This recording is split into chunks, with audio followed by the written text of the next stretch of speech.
लाल रंग चुनरिया बा लाल रंग गहनवा हे कि लाल रंग माना।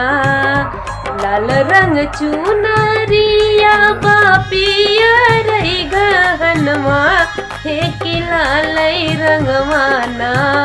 मैया के बड़ी बड़ी अखिया हे कि लाल रंग माना।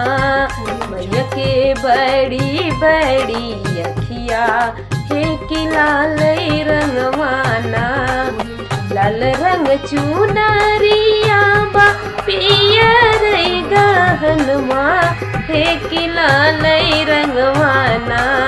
मैया के बड़ी बड़ी अखिया हे कि लाल रंग माना।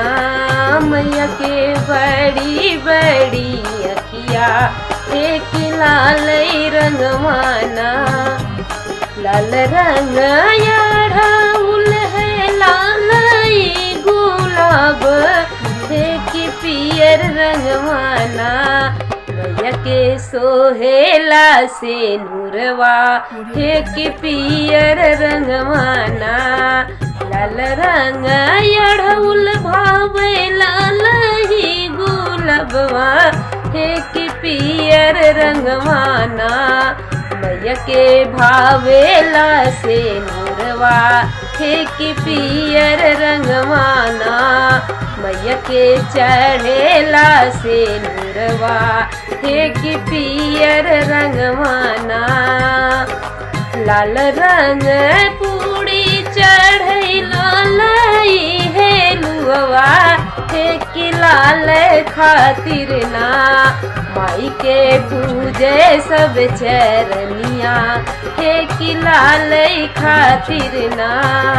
लाल रंग पूरी चढ़े लाल चढ़े लुआ हे कि लाल खातिर ना। मैया के पूजे सब चरणवा हे कि लाल खातिर ना। मैया के पूजे सब चरणवा हे कि लाल खातिर ना। लाल रंग चुनरी है लाल ओ हरवा हे कि लाल ही रंग माना। मैया के बड़ी बड़ी अखिया हे कि लाल रंग माना। मैया के बड़ी बड़ी अखिया हे कि लाल रंग माना। जय माता दी। कैसा लगा कमेंट में ज़रूर बताइएगा और नए हो तो चैनल को सब्सक्राइब कर लीजिएगा। मिलते हैं एक नए वीडियो के साथ। बने रहिए हमारे वीडियो में और सुनते रहिए।